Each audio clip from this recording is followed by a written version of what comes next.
You should be writing down everything. Everything that goes on in your head, you should be thinking, I'm taking this to the journal later. I'm taking this pain to the journal later. I'm taking this emotion to the journal later. You should be getting vulnerable as fuck in your journal. Okay, like what does that look like? It looks like you should get kind of paranoid about leaving your journal out like in your house. You know what I mean? So like if I have my journal out just on my coffee table and I got like five buddies over my house that are just like walking around, I'm paranoid that one of them is going to pick up my journal and start reading it because that's how deep I'm getting in the journal.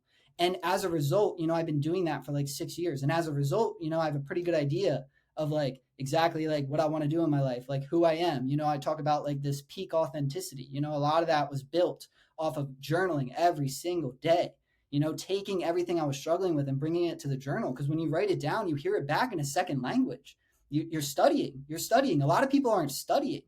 Like I don't understand. Like the most important thing is you and your growth and your development, but nobody's studying.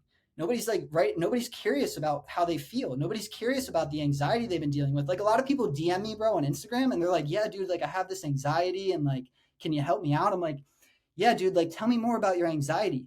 Like, does it come on socially? Is it like a physical thing? And do you get heart palpitations? Do you start to shake?" And they're like, I haven't really thought about it. I'm like, what, dude? You haven't really thought about it? You need to get interested, bro. You need to be interested in your recovery.